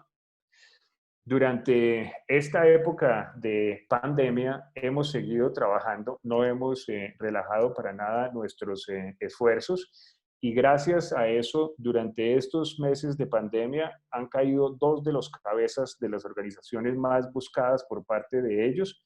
Este es alias Azul, una persona que operaba en el Cauca, y alias El Contador, que operaba en la zona de Tumaco, 2 de los que teníamos con unas recompensas altas.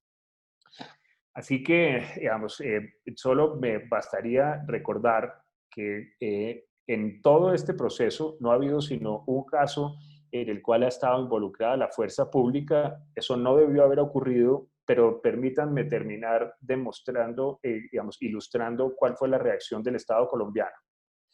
El día que eso ocurrió, el presidente me ordenó a mí irme para el Catatumbo, la zona en donde esto ocurrió, y yo estuve allá el otro día. Por la tarde llegó la fiscal que hace esos casos de investigación, y al otro día llegó el inspector del Ejército. Ese caso fue resuelto en 45 días. Eso es más rápido de lo que ocurre en CSI. Y en este momento están condenados tanto el autor material como las personas que pretendieron encubrir ese homicidio. Entonces, como digo, proteger a los excombatientes, proteger el proceso es una prioridad para nosotros. Ojalá que tuviéramos 0 incidentes, pero los esfuerzos que se hacen y los resultados que estamos obteniendo en esos resultados son realmente muy significativos. Quiero, por último, agradecer nuevamente a todos los panelistas. Me siento muy halagado de compartir y de intercambiar ideas con ustedes. Espero que tengamos oportunidad de repetirlo y les agradezco muchísimo.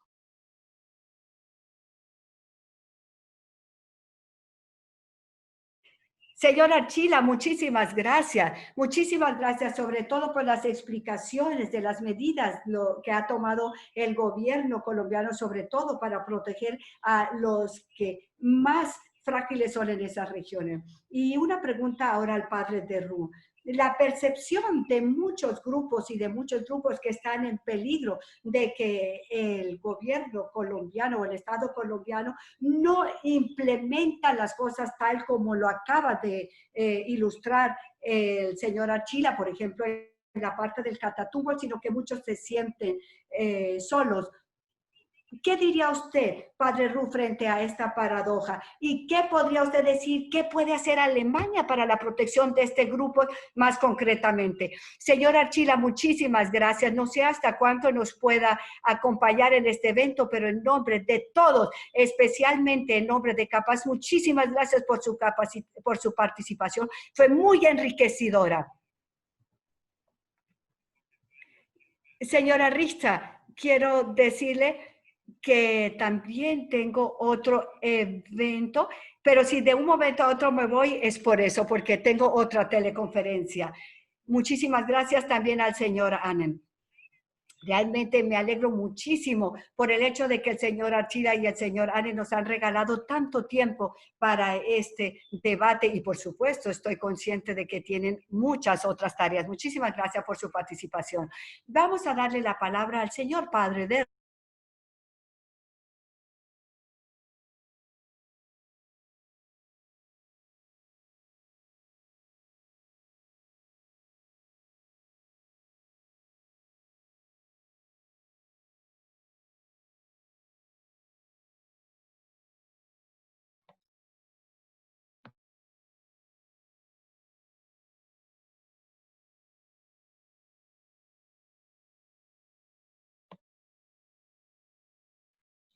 Janine, no escuchamos en español.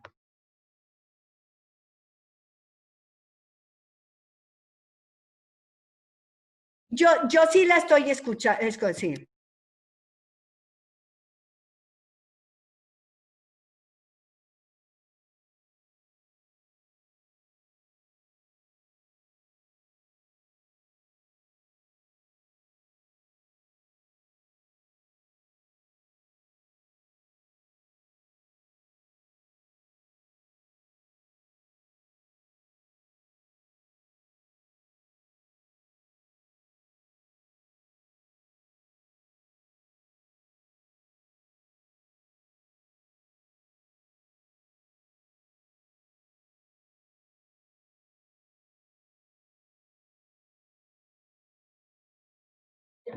Janine, es que el padre está en el canal de alemán.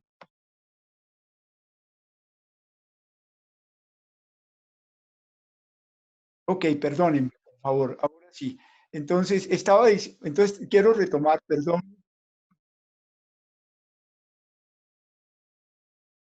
Padre de Ru, usted tiene que hacer clic en español, donde está la banderita español para que todo el resto lo pueda escuchar. Hacer clic en la banderita de español. Gracias, ya ¿Sí? lo hice. ¿Me escuchan ahora en Perfecto. español? Muy Sí, bien. señor, sí, señor.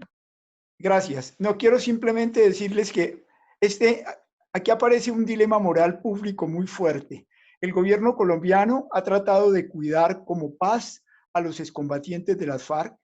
No ha sido absolutamente, no lo ha logrado completamente porque tenemos 199 asesinados, pero ha hecho un esfuerzo muy grande y ha hecho un esfuerzo muy grande en los llamados municipios de los PEDETs, que es prácticamente algunos de los municipios donde tenía influencia las FARC, pero en la Habana no se pactó una paz para los de la FARC. Ellos fueron muy claros en eso. Se pactó la paz para Colombia. Y esta determinación grande de un gobierno convocando a todos los colombianos a hacer los cambios estructurales que Colombia necesita, entusiasmando a la Justicia Especial para la Paz, apoyando a la Comisión de la Verdad, apoyando, pero públicamente y políticamente y en ética pública, eso no lo hemos tenido. Hoy en día es mayoritario en el Congreso las fuerzas políticas que no están de acuerdo con el proceso y las situaciones son muy complejas. Nosotros tenemos que hacer cambios estructurales de fondo. Ojalá Alemania nos ayudara, por ejemplo, a hacer cambios estructurales al interior de nuestro ejército. Allí hay problemas estructurales de fondo. Los problemas que acaban de aparecer con la forma como se manejó la inteligencia durante el conflicto son parte de eso. Y son procesos muy hondos en Colombia que alimentan la continuación del conflicto. El problema de tierras no se lo ha enfrentado a fondo. El esfuerzo que se hizo para el catastro quedó reducido a una pequeña parte y no se lo ha implementado con claridad. Y hay grandes conflictos allí no resueltos. El problema del narcotráfico a los que ustedes se referían. No, el problema para nosotros no es la demanda de Europa ni la demanda de los Estados Unidos. Igual demanda reciben los campesinos de Guatemala y los campesinos de Panamá y los campesinos de Ecuador. ¿Por qué los campesinos colombianos producen y los campesinos del Ecuador no lo hacen cuando reciben la misma demanda para que produzcan coca? El campesinado colombiano ha sido estructuralmente abandonado, ha sido dominado por grandes políticas de apoderarse de la tierra de los pequeños. Hoy en día solamente se quedan los viejos en el campo. Y pues si hay 600.000 familias produciendo coca, porque hay una tragedia en el campo que no se ha querido solucionar.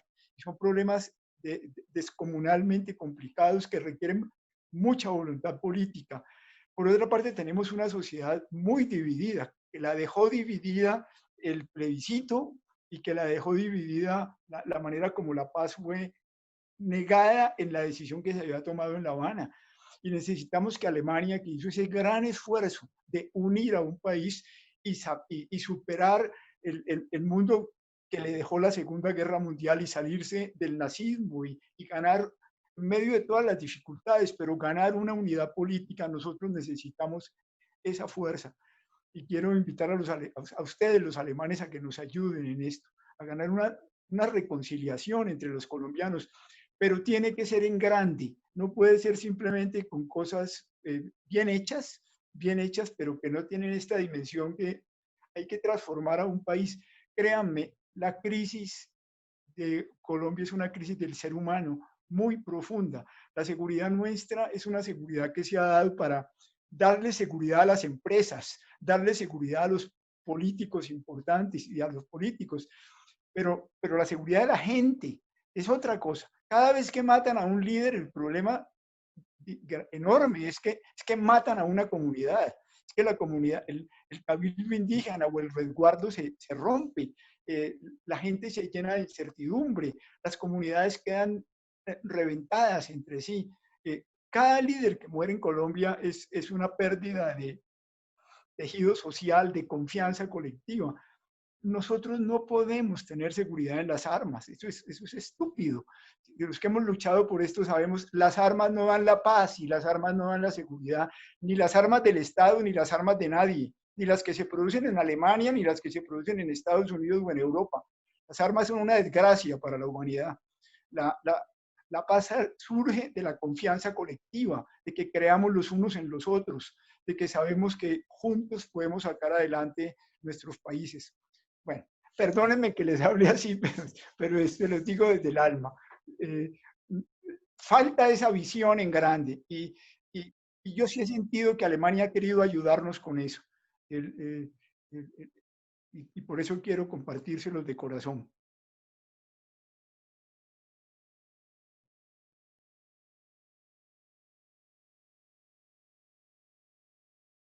Padre de Ru, muchísimas gracias.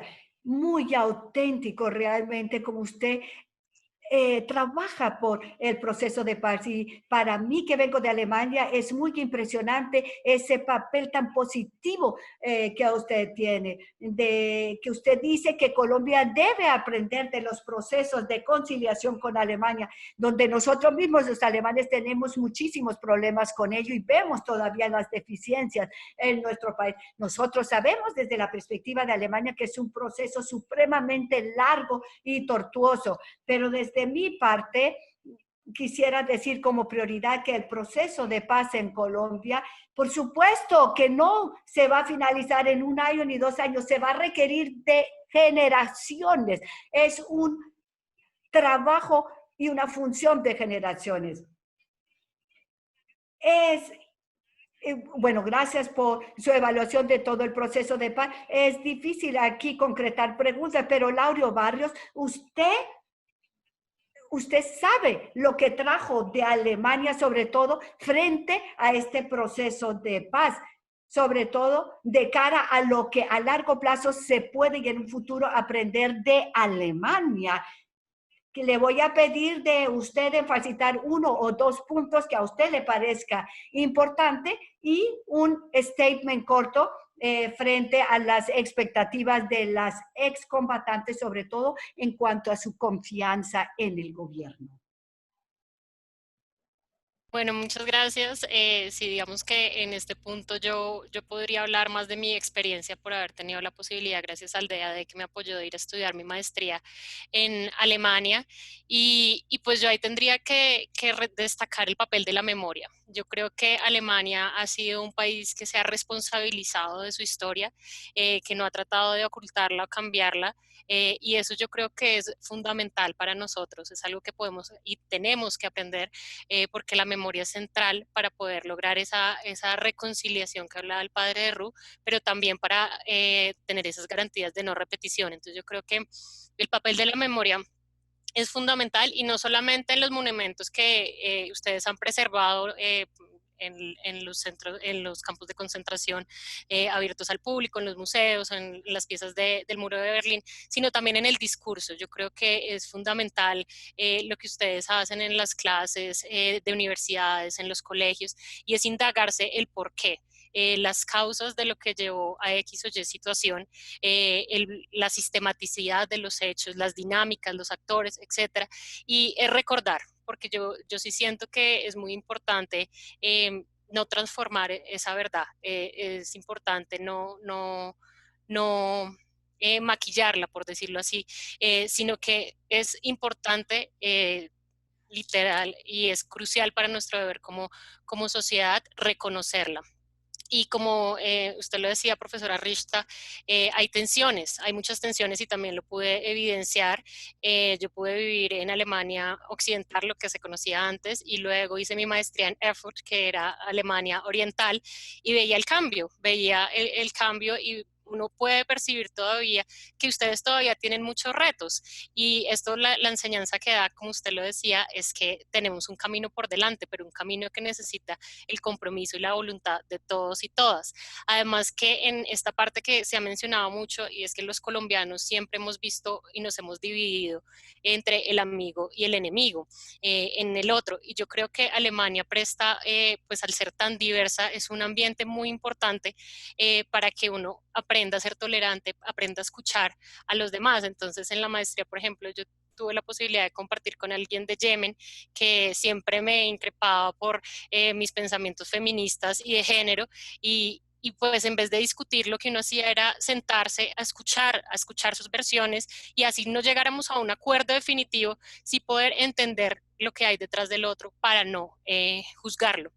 Y pues en este intercambio es muy importante también lo que han venido haciendo los alemanes. Como usted lo mencionó al principio, yo tengo la posibilidad ahorita de coordinar una maestría binacional con la Katholische Universität Eichstätt y la Universidad del Rosario, y mis estudiantes alemanes que han venido acá, yo he tenido la posibilidad de ver cómo confrontan la realidad, cómo confrontan esto que está escrito en los libros, que está escrito en los textos, con lo que está pasando acá. Y pues para ellos es muy importante ver y poder dialogar con las organizaciones, con las personas que han sido su objeto de estudio.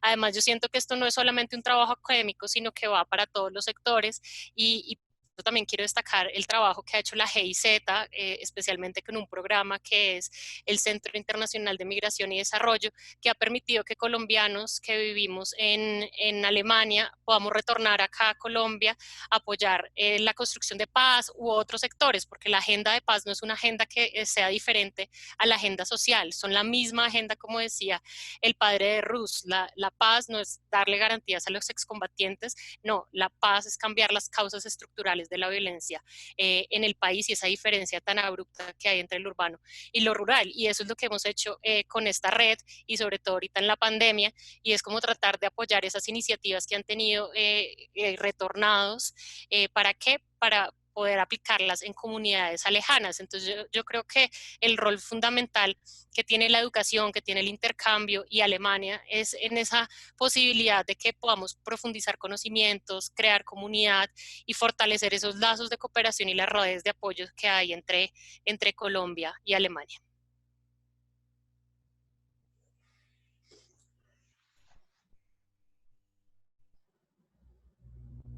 Muchísimas gracias, señora Barrios. Stefan Peters, un pequeño statement al finalizar. Tenemos 3 preguntas que se han hecho al padre de Ru, a Stefan Peters y a Laura. Por eso, Stefan Peters, sus últimos comentarios para finalizar. ¿Qué puede ser capaz más, además de este evento tan hermoso virtual, sino realmente qué más puede hacer capaz y el apoyo de Alemania, por ejemplo, en las regiones? Sí, para decir de antemano, tengo una noticia mala.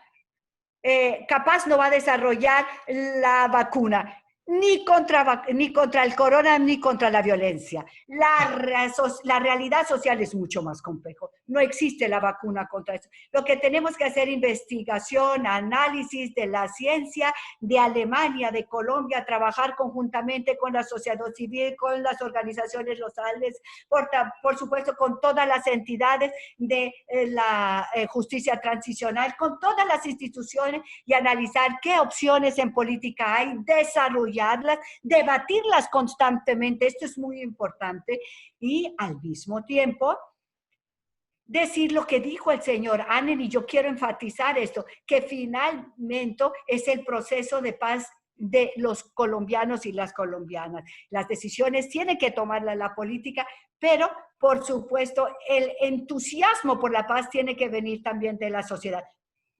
Quiero abordar otro punto que también el padre de Rúa abordó, la inequidad. No hablamos mucho sobre la inequidad, pero me parece que esto realmente es un punto clave. Es un punto clave que muy pocas veces se deja, que muchas veces se deja a un lado. Solamente si queremos una paz duradera, se requiere la reducción de las inequidades. Esto es un punto central y hay muchas y buenas posibilidades de la que se puede hacer en la política. Eso lo sabemos por la ciencia e investigación de la inequidad, sobre todo hoy en marco de la pandemia, donde vemos que esta situación se está agudizando, sobre todo lo que se tiene que ver con el trabajo decente, aumentar el salario mínimo, que también las élites respondan a sus responsabilidades tributarias y, por supuesto, que con esta pandemia podemos ver, y esto me parece un punto muy importante, con esta pandemia vemos que, bueno, a veces se oye raro hablar del estado de bienestar, welfare state, pero yo pienso que el estado que se pueda llamar un estado de bienestar es el más moderno, de tal manera que aquí, en medio de la pandemia, trabajar precisamente por la paz. Muchísimas gracias, Stefan. Me gustaría que nosotros encontráramos la vacuna y tener la receta en manos y que podamos implementar estas cuestiones que son tan indispensables para el proceso, la implementación del proceso de paz. Bueno, Claudia Maya va a leer unas preguntas que vienen de nuestro público. Quiero pedirles disculpas, tenemos muchísimas preguntas de todos los que se han conectado, pero es muy difícil contestarlas todas debido al marco de tiempo, pero esto demuestra que tenemos que repetir un evento como este y ojalá lo más pronto posible para poder responder todas estas preguntas. Ahora, Claudia, te pido por favor leer 3 preguntas.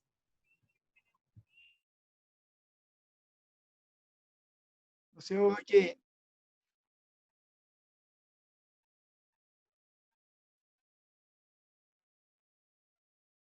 Sí.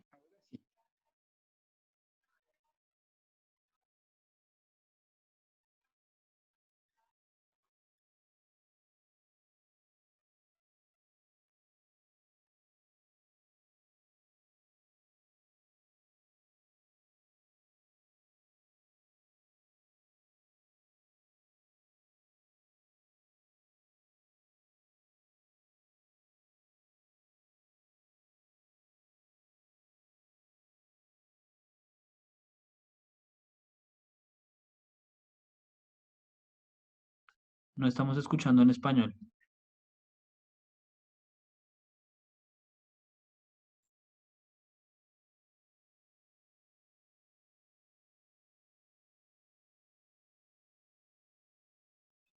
No escuchamos en español.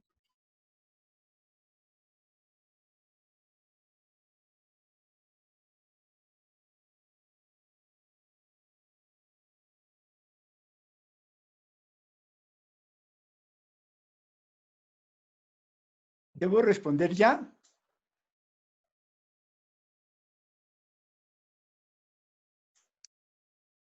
No, todavía no, padre Ru. Primero se van a leer todas las preguntas. Muy bien.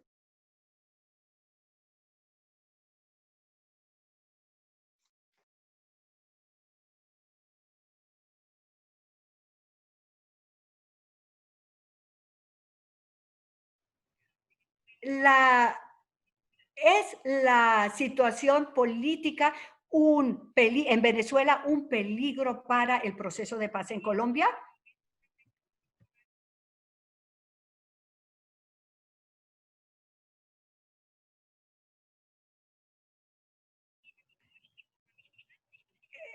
Stefan, por favor, repetir la pregunta que se hizo en alemán. Ya.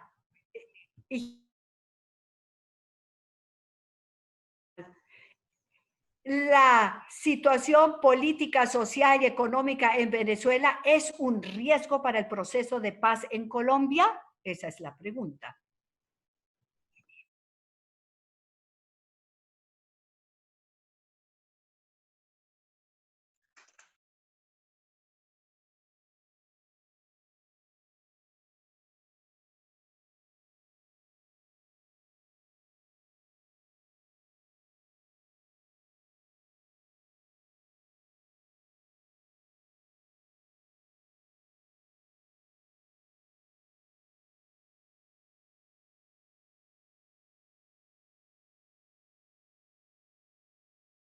Muchísimas gracias. Entonces yo diría empezar con Stefan y por favor repetir tu pregunta para todos.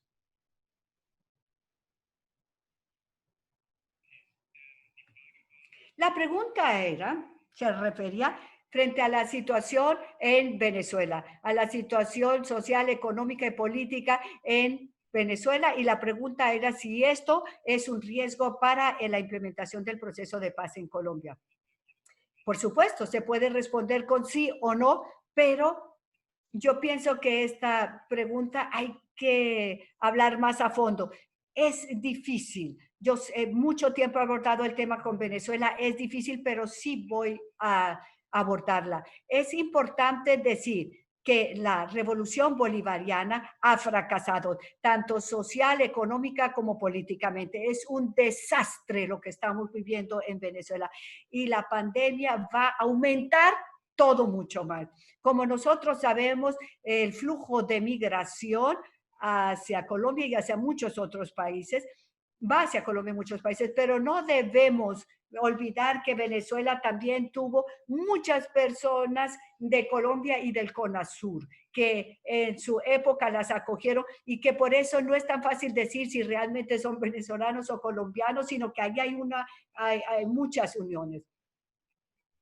Ustedes ven que para los los armados grupos, ellos pues realmente pueden también retroceder a los áreas venezolanas. También tenemos casos en que hubo agresiones por parte de que tenemos realmente que este proceso de paz en Colombia se decide finalmente en Colombia, y eso es lo central, y no debe mirar uno a Venezuela. Por supuesto que Venezuela no facilita la implementación de los acuerdos de paz en Colombia, que es una situación compleja, pero finalmente hay que mirar en la implementación del proceso de paz a Colombia, y es Colombia el que tiene que realizar eso, y no explicarlos o debido a la situación imperante en Venezuela. La señora Laura Barrios, en cuanto a la agresión o el tratamiento de los grupos LGBTI. Sí, bueno, esto es... Perfecto, muchas gracias.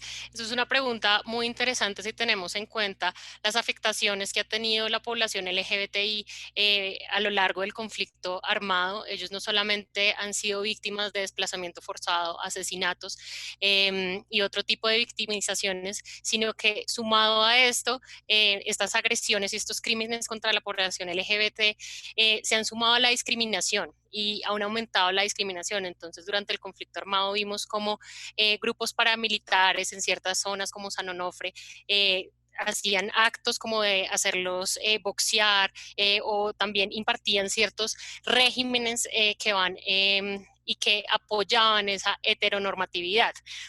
Lamentablemente, en materia de lo que ha sido el proceso de reincorporación, que es en el que yo me enfoco, sobre todo, esto no se ha visto o no he podido investigar o indagar muy bien qué ha sido de la población LGBT en el marco de FARC.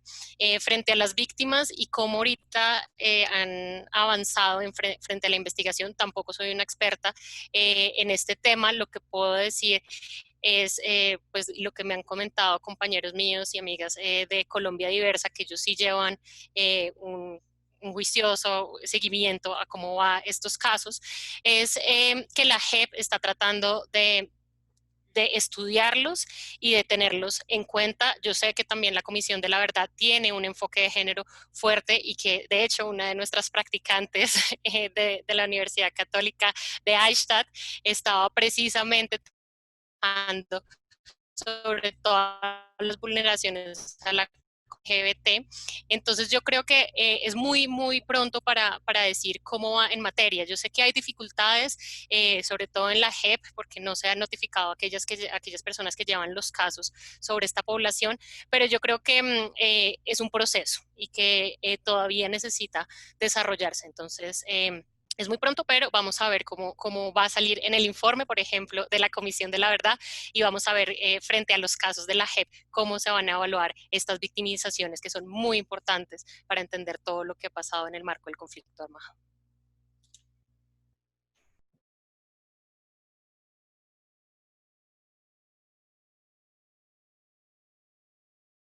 Muchísimas gracias, señora Barrios. Padre de Rú, usted tiene la última palabra de todos los panelistas, pero eso también le da la responsabilidad de poder terminar con una visión positiva. Yo sé que para usted va a ser fácil hacer esto y por eso le doy a usted la palabra por 2 o 3 minutos para poder usted también finalizar, contestar la respuesta y finalizar este evento. Muchísimas gracias. Para responder, quisiera decirle a la persona por la pregunta, gracias por esa pregunta, y decir que el conjunto de experiencias, de actividades, de eventos que nosotros hemos hecho, de esclarecimiento de la verdad, reconocimiento de la dignidad de las víctimas, vida unida en los territorios y búsqueda de no repetición, nos ha llevado a comenzar a trabajar ahora en un proceso en que la sociedad colombiana se apropie de esta verdad que construimos juntos, y un proceso en que la sociedad colombiana o grupos muy importantes de la sociedad, aliados que entre otras están muy apoyados por Alemania y por Misere y por Pan para el Mundo, que son cosas muy apoyadas por Alemania, todos estos grupos se conviertan en los grupos que reciben el legado de la comisión en una forma fuerte y se lanzan a hacerlo valer hacia el futuro para que estas transformaciones continúen con una gran determinación. Entonces estamos tratando ahora de que el proceso nos una a todos, de crear redes entre aliados para acabar de construir esta verdad que es hecha con la colaboración de todos, víctimas y también responsables, que la sociedad se apropie de esto y que con esta apropiación de parte de todos podemos entregar a grupos como ustedes, los intelectuales y los que nos están oyendo, este legado que estamos construyendo juntos. Y yo quiero invitarles a que tengamos optimismo. Colombia seguirá luchando con todo el alma. Nosotros esperamos encontrar una sociedad que finalmente tome conciencia colectiva, que todas las víctimas se sientan, nos sintamos de un mismo lado, las víctimas de todos los lados, y que haya una gran determinación de parte de todos en Colombia de que nunca vamos a volver a tolerar lo que es intolerable y vamos a enfrentarlo con una gran decisión. Nosotros creemos que tenemos que pensar en el futuro, que nuestra reflexión sobre el pasado es para construir un futuro de optimismo, de esperanza, para que los niños y las niñas de Colombia y los nietos, los niños que vendrán dentro de 40 y 50 años, puedan tener un país donde nos protejamos los unos a los otros, donde cuidemos esta naturaleza extraordinaria del país. Gracias a todos ustedes por haber contribuido a esta conversación entre todos y llevémonos un gran entusiasmo. El futuro es posible y mientras haya tanta voluntad de ir juntos con ustedes, los alemanes y nosotros, y una enorme responsabilidad de nosotros, los colombianos. La paz es una responsabilidad nuestra, por supuesto. Esto será posible. Y muy buenas tardes. Y buena noche para ustedes en Alemania.